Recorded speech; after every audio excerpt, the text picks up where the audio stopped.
Olá turma, tudo bem? Aqui é o professor Carlos, da disciplina de Rede de Computadores 1. Na aula de hoje nós vamos falar sobre a camada de aplicação, que é a nossa última camada, né? Ou a camada mais acima do modelo que nós estudamos na disciplina.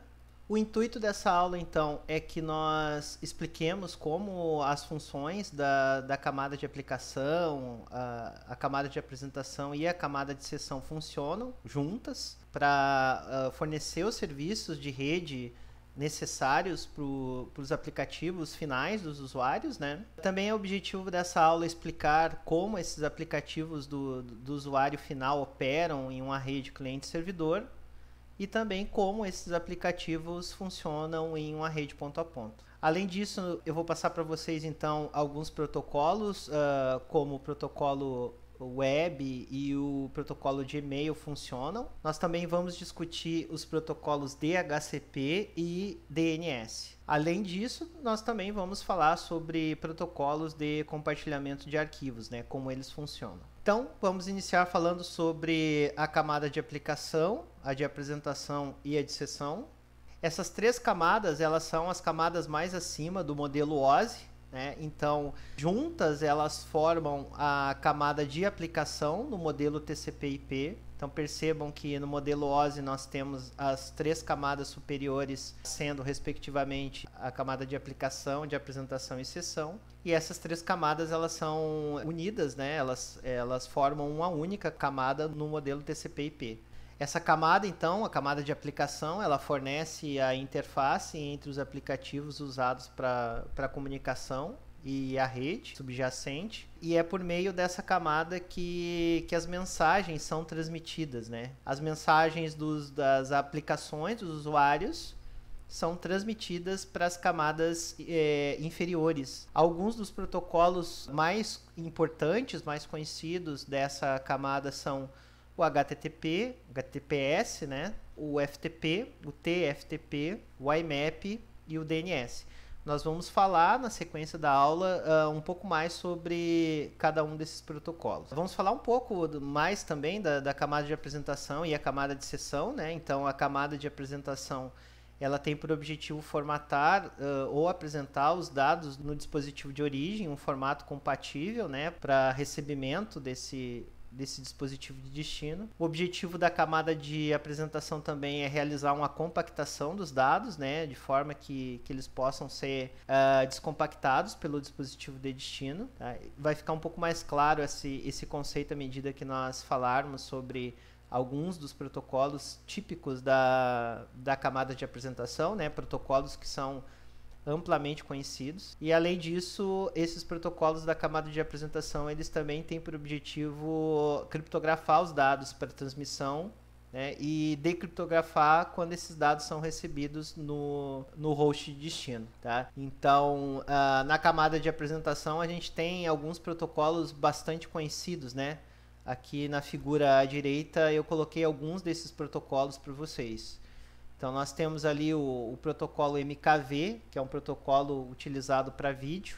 Nós temos o protocolo MPG, que também é um protocolo utilizado para vídeo, assim como o protocolo QuickTime, né, protocolo cuja extensão é MOV. São tipicamente protocolos, tanto o MKV, quanto o MPG, quanto o MOV, protocolos que são utilizados para codificação e decodificação de vídeo.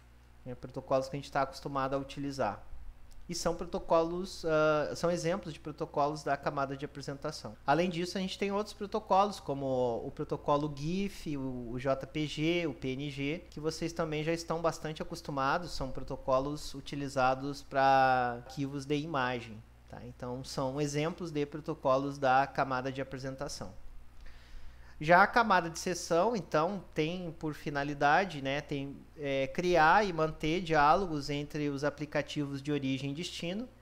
E além disso, né, essa camada ela é responsável por tratar, né, a troca de informações para iniciar caixas de diálogo, mantendo ativas ou reiniciando sessões interrompidas ou inativas por um longo período de tempo.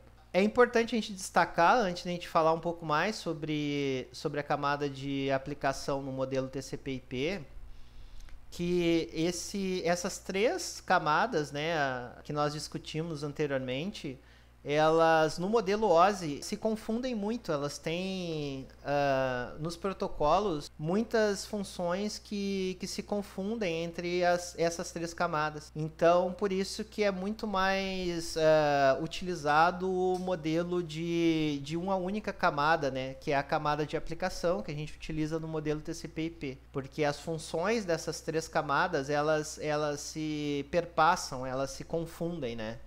Então, por isso que é muito mais comum que nós utilizemos uma única camada, né, na camada mais acima, né, na camada que vai servir de elo de ligação entre as aplicações e as camadas mais abaixo, né, de rede.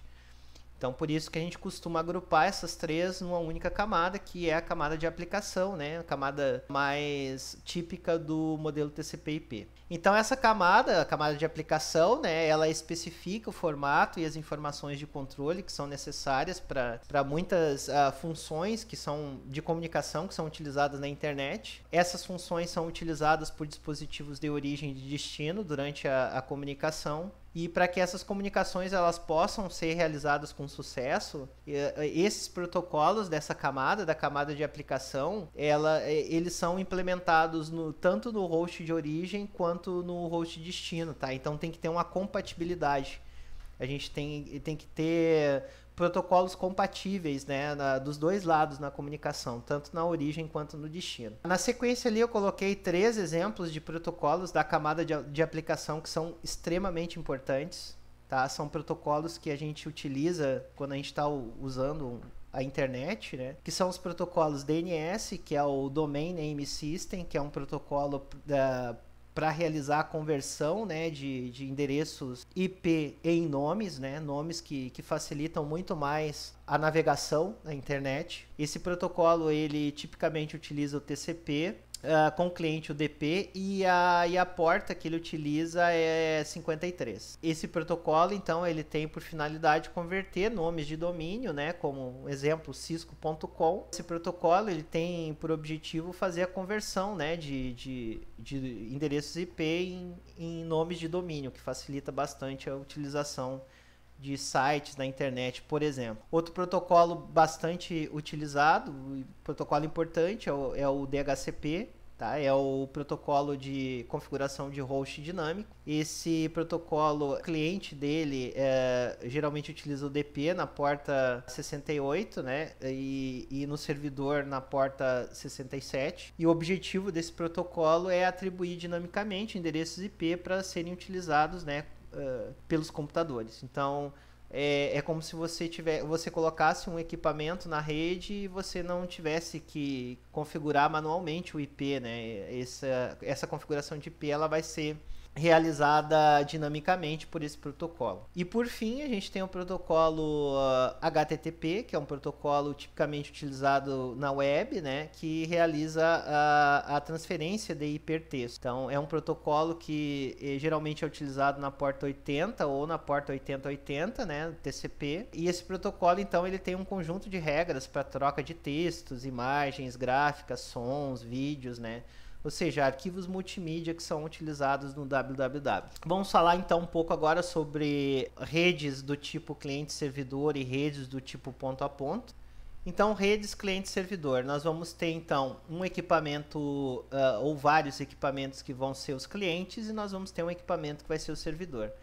Nesse modelo cliente-servidor, então, os dispositivos que realizam solicitações a gente chama de cliente. E o equipamento ou dispositivo que responde a essas solicitações a gente chama de servidor. Então, os protocolos da camada de aplicação, né, que descrevem o formato das requisições e respostas entre clientes e servidores. Então, esses protocolos, né, da camada de aplicação é que vão realizar, vão ser responsáveis pelo formato dessas requisições que acontecem entre clientes e servidores. Já numa rede ponto a ponto, né, que a gente também chama de rede P2P, que é peer-to-peer, né, 2 ou mais computadores são conectados via rede e ambos computadores podem compartilhar recursos, né, como impressoras, arquivos, etc., sem que você tenha obrigatoriamente um deles como servidor. Então, cada dispositivo que é conectado, que a gente chama de peer, né, ele pode funcionar tanto como cliente como servidor. Ele pode ser cliente e pode ser servidor. Então, essa é a diferença entre esses dois modelos de redes, tá?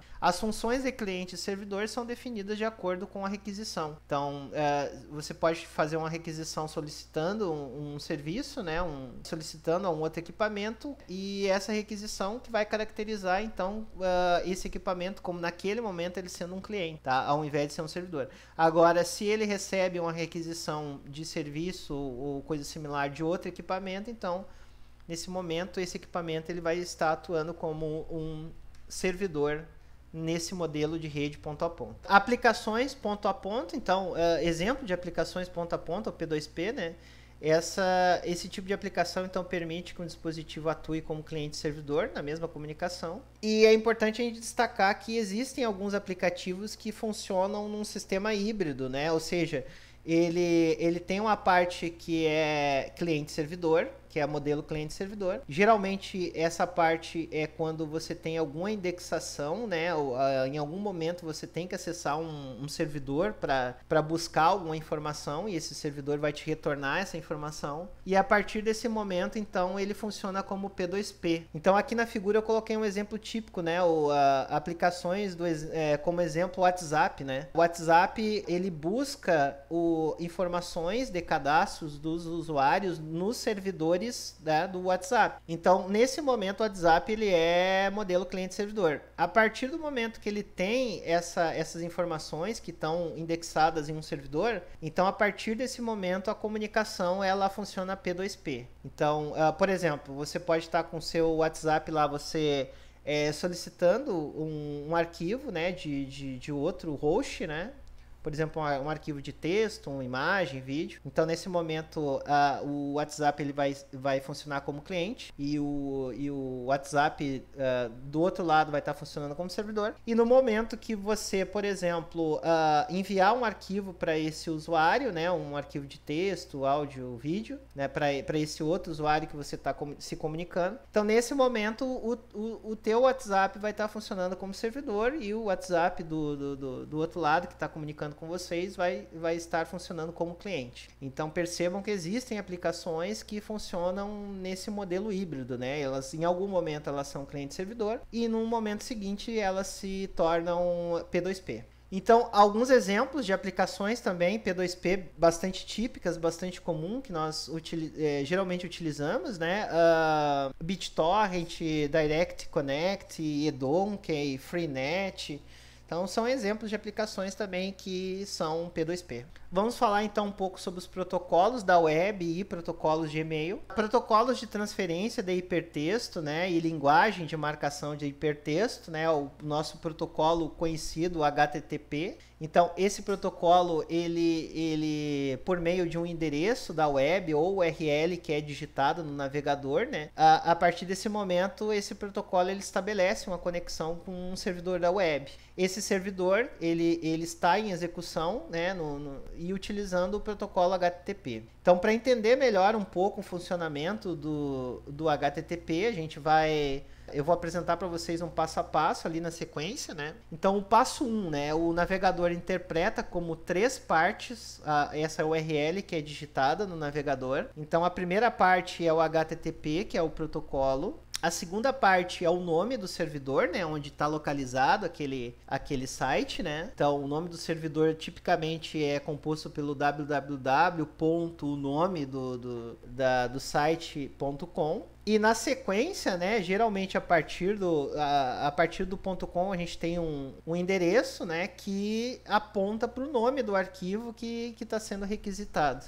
Geralmente, quando nós digitamos ali www.cisco.com, né, no exemplo, ele automaticamente vai reconhecer o protocolo que está sendo utilizado, que pode ser HTTP ou HTTPS, que é o seguro, né, que opera na porta 443. E se a gente quiser estipular, então, direcionar esse site que a gente está acessando, né, para algum arquivo específico, então a gente geralmente completa ali com o barra e o restante do endereço, né, do nome do arquivo que a gente está requisitando. Então, basicamente, o passo 1 a gente tem esses três componentes, né, essas três partes na URL. Aqui na direita eu coloquei uma figura, né, para exemplificar o que eu acabei de explicar para vocês. O passo 2, então, o navegador verifica o servidor de nomes, né, para converter aquele nome num endereço IP. Então, de www.cisco.com, esse nome, então, vai ser convertido para um endereço IP, que é um endereço numérico, né, um endereço lógico, usado para conectar com um servidor. Então, a partir daí, o cliente inicia uma solicitação HTTP para um servidor, enviando uma solicitação GET para o servidor, solicitando o arquivo index.html. Passo 3, então, em resposta a essa solicitação, o servidor envia um código HTML para a página da web do navegador de quem está solicitando, de quem está fazendo aquela requisição. Então, a partir daí, se tudo transcorreu corretamente, vai aparecer, então, o código HTML, né, no browser, né, no navegador do usuário que fez aquela requisição. E o passo 4, então, o navegador vai descodificar, né, ou vai decifrar aquele código HTML e vai formatar a página na janela do navegador. Então, basicamente, são esses 4 passos que o protocolo, né, HTTP ele realiza, né, quando você digita a URL de um endereço no navegador e faz a solicitação. Então, basicamente, são esses 4 passos aí que são executados. Eu já tinha comentado para vocês, então, além do HTTP, a gente tem o HTTPS, né? O HTTPS é a versão segura, né, do protocolo HTTP. Os 3 tipos de mensagens comuns, né, nesses protocolos são, respectivamente, o GET, o POST e o PUT. O GET é um pedido de dados do cliente, né, conforme eu já tinha explicado para vocês.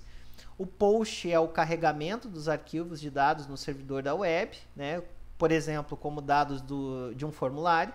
E o PUT, né, ele carrega recursos ou conteúdo do servidor web como uma imagem, etc. Então, o HTTP ele não é um protocolo seguro, né, ou seja, se você está passando informações, por exemplo, num formulário, essas informações elas vão ser transmitidas em aberto. Então, se, por exemplo, você utilizar lá um Wireshark, você vai conseguir capturar as informações que estão sendo trafegadas, né, nesse formulário, que é enviado por meio do protocolo HTTP. Então, para comunicações seguras, né, enviadas por meio da internet, o HTTPS ele deve ser utilizado. Vamos falar então agora sobre protocolos de e-mail. O e-mail é um método de armazenar, enviar e recuperar mensagens eletrônicas, como vocês já sabem, a gente já utiliza, já sabe basicamente como é o funcionamento de um webmail, né, ou de um e-mail, tá? Essas mensagens, então, de e-mail são armazenadas em bancos de dados dos servidores de e-mail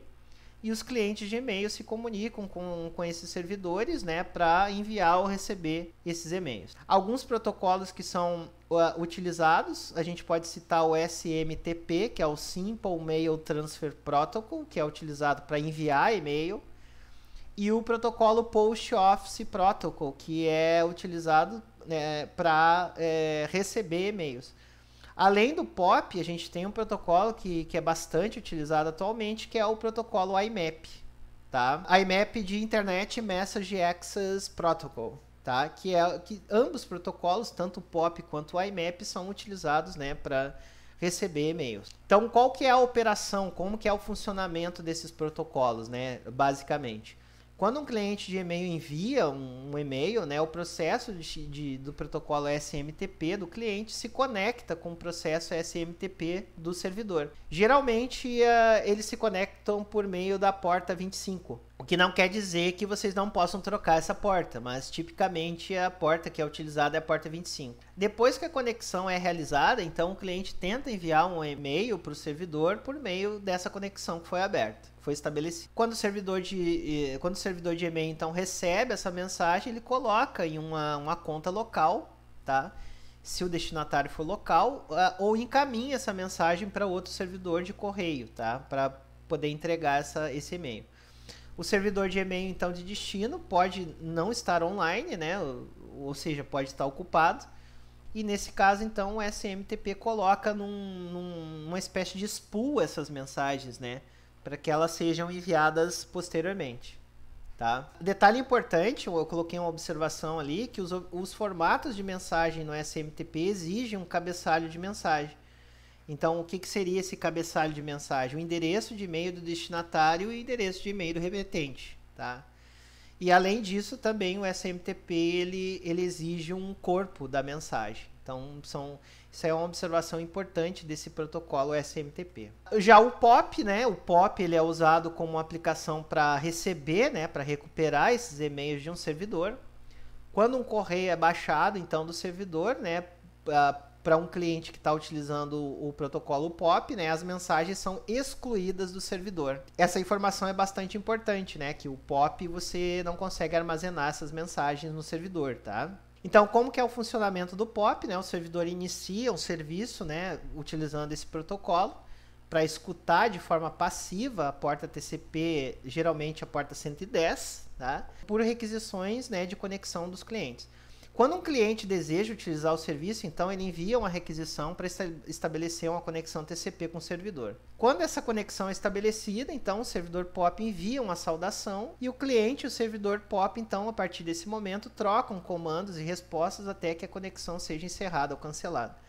Então, como eu tinha dito para vocês, o POP ele não armazena mensagem no servidor, então ele não é muito recomendado ali, no caso, para empresas, né, que precisam ter uma solução de backup, né, dessas mensagens. Em função disso, então, a gente tem um protocolo mais atual, né, bastante utilizado, mais utilizado atualmente, que é o protocolo IMAP, né, que também é utilizado para receber e-mails, né, receber mensagens. Só que a diferença do IMAP para o POP é que o IMAP ele permite cópias dessas mensagens, né, que elas sejam baixadas no aplicativo do cliente, né? E além disso, essas mensagens originais elas são mantidas no servidor até que sejam excluídas manualmente. Então essa é a diferença principal entre o protocolo POP, né, o POP 3, né, que é o mais utilizado atualmente, e o protocolo IMAP, né?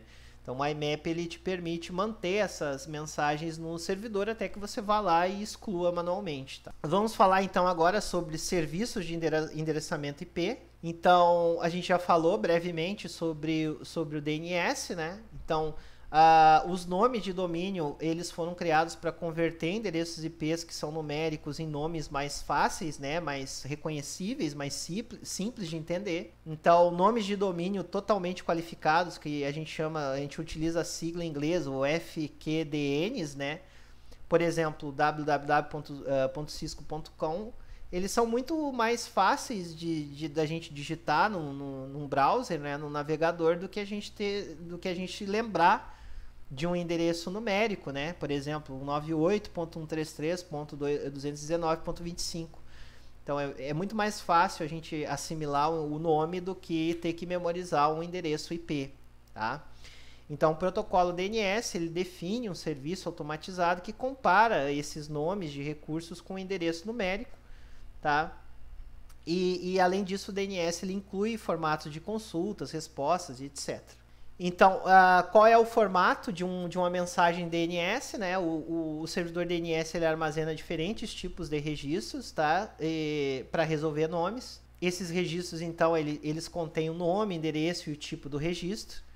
Eu coloquei aqui nesse slide alguns exemplos de resolução que o DNS ele faz, né, e qual é o tipo de registro associado. Então a gente tem ali o tipo de registro A, né, que é o endereço IPv4 do dispositivo final, o registro NS, que é um servidor de nomes com autoridade, Quad A, tá, que é o endereço IPv6 do dispositivo final, a gente chama de Quad A, é assim que a gente pronuncia, e o registro MX, né, que é o registro de troca de correio eletrônico, né, de e-mail, né? Então, quando um cliente faz uma consulta, o processo de DNS do servidor, ele examina os registros para resolver o nome. Então, sempre que é feita uma consulta, então, quando o cliente faz uma consulta, a primeira coisa que o protocolo DNS faz é verificar qual é o tipo de registro, se é A, NS, Quad A, MX ou outros, tá? Não existem só esses registros, tem outros registros também. Eu coloquei só os principais, os mais comuns ali para vocês. Então, se não conseguir resolver o nome usando os registros que estão armazenados, então esse servidor DNS ele vai entrar em contato com outros servidores para tentar resolver aquele nome. Quando a gente tem uma correspondência, então, quando o servidor DNS encontra uma correspondência, né, então ele retorna para o servidor, né, que requisitou, aquele que fez aquela solicitação. O servidor temporariamente armazena o número do endereço em questão, né, no caso do mesmo nome ser requisitado outra vez. Bom, então o DNS ele usa o mesmo formato de mensagens entre servidores, né, consistindo de uma pergunta e uma resposta, né, conforme eu expliquei para vocês lá. Então ele verifica o tipo de registro, né, para ele poder fazer a consulta, tá? Então basicamente esse é o funcionamento, né, do DNS. Além disso, é importante a gente destacar que o servidor DNS ele é hierárquico, né? A gente já comentou brevemente sobre o funcionamento dele. Então a gente sabe que, por exemplo, quando um servidor DNS ele faz uma consulta em um endereço e ele não encontra, ele passa para um servidor DNS acima dele, né, para tentar encontrar aquele endereço. Então, quando o servidor DNS recebe uma aquisição para conversão de um nome que não faz parte da sua zona, né, então esse servidor DNS ele encaminha para outro servidor essa solicitação para tentar fazer essa tradução. Então, alguns exemplos de domínios de nível superior, a gente tem o .com, né, que são reservados para empresas, indústria, etc. Os .org, que são para organizações sem fins lucrativos, e um exemplo, né, o .br, que é reservado para o Brasil. Então, na figura direita aqui, eu coloquei um exemplo para vocês, né, dessa questão hierárquica, né. Então, quando a gente faz uma requisição de DNS, ele busca nos servidores, né, mais próximos. À medida que ele não encontra, né, ele vai subindo nessa hierarquia até ele buscar esse endereço, né, em servidores, né, que estão em níveis mais acima, né. Então aqui no exemplo eu coloquei para vocês, a gente tem aqui servidores, né, www.cisco.com. Se for feita uma requisição para esse servidor e ele não encontrar aquele endereço, ele vai subir na hierarquia, né, um exemplo. E ele vai buscar, por exemplo, lá nos servidores DNS que tratam os .net, .edu, .com e assim sucessivamente. Então, esse comando, o nslookup, ele é um utilitário de sistema operacional do computador, né? Esse utilitário ele permite que o usuário consulte manualmente os servidores DNS que estão configurados no dispositivo que ele está acessando. Então, também pode ser utilizado para corrigir problemas e resolução de nomes e verificar status de servidores. Então, para vocês poderem executar o comando, vocês podem abrir, por exemplo, se vocês utilizam o sistema operacional Windows, vocês abram então o console de vocês e digitem lá o comando nslookup, assim como está na figura ali à direita. Vamos falar então agora sobre o protocolo de configuração dinâmica de host, né, o DHCP. Então, a gente também já falou brevemente, o DHCP ele tem por finalidade realizar a atribuição automática de endereços IP na rede. Quando um host ele está conectado à internet, o servidor DHCP é contatado, né, e um endereço é requisitado. O servidor DHCP então escolhe o endereço de uma lista configurada, né, de endereços, né, que a gente chama de pool, e atribui, ou seja, aloca ao host. Uma observação importante é que tem muitas redes que utilizam o DHCP com endereçamento estático. O que quer dizer isso? Por vezes o administrador de redes ele não quer que uma determinada máquina que ele está gerenciando, né, na rede, ou uma máquina, um conjunto de máquinas, né, que essas máquinas alterem os seus IPs. Né, por algum motivo. Então, o que é feito? O administrador de rede pega o endereço MAC da placa de rede dessa máquina e associa manualmente no servidor DHCP. Então, quer dizer que ele não vai colocar manualmente o IP na interface de rede, mas ele vai configurar no servidor DHCP aquele MAC daquela placa de rede e vai atribuir um IP fixo.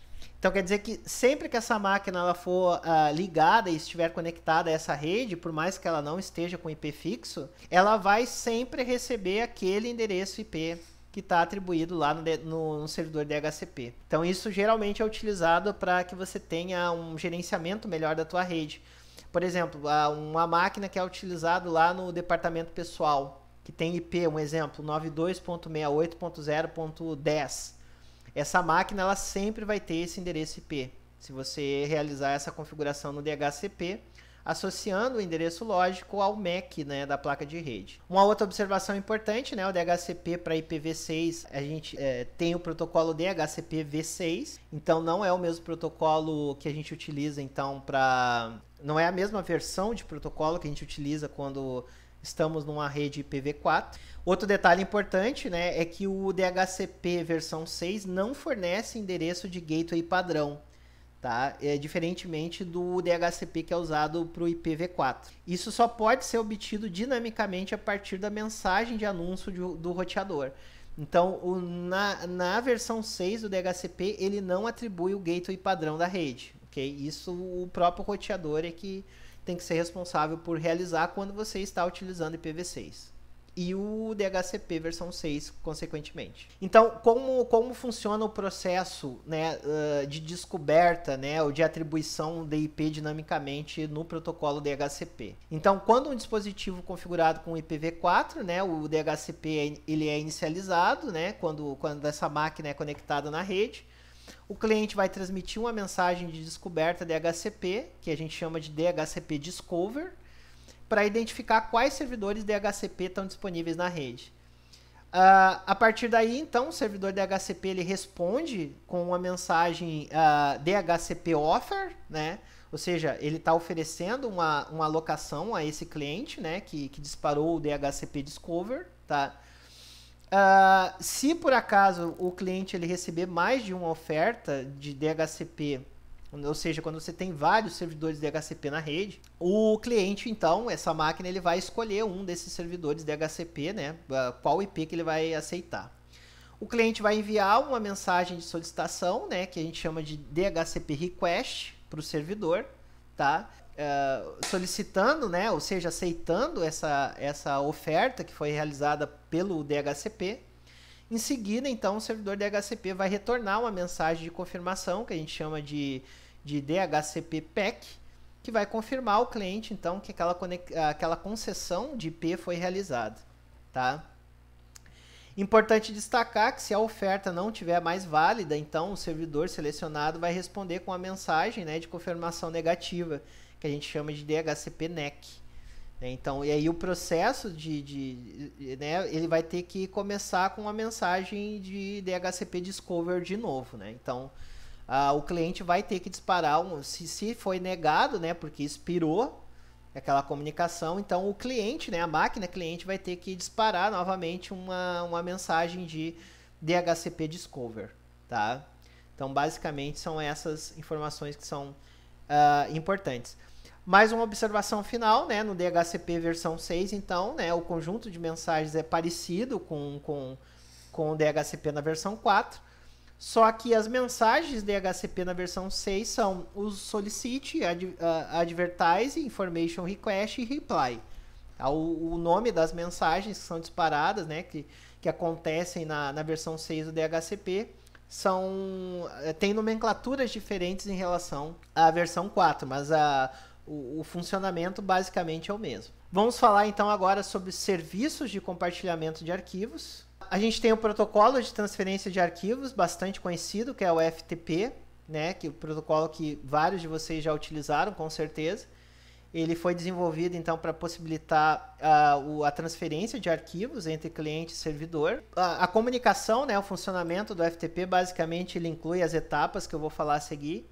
Então, na etapa 1, o cliente estabelece a primeira conexão com o servidor, né, para controlar o tráfego usando a porta 21 TCP. O tráfego, então, consiste em comandos entre cliente, né, e resposta do servidor. Na etapa seguinte, na etapa 2, ali o cliente estabelece uma segunda conexão com o servidor para transferência dos dados propriamente dito utilizando a porta 20 do TCP. Então, essa conexão é criada toda vez que houver transferência de dados.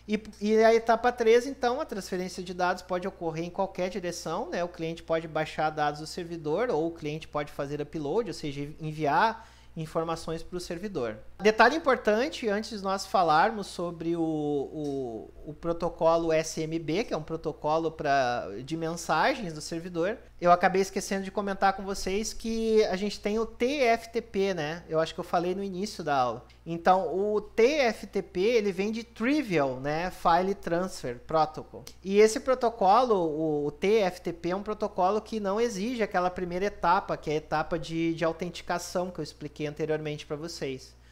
Então, ele é menos seguro que o protocolo FTP. Então, se vocês observarem na literatura o TFTP e o FTP, vocês já sabem que a diferença é que o TFTP, o T vem de Trivial, ele significa que não é realizada uma autenticação inicial para realizar a transferência dos arquivos, tá? Isso é importante, eu acabei me esquecendo de comentar ali no slide anterior com vocês. Então vamos falar agora sobre o protocolo SMB.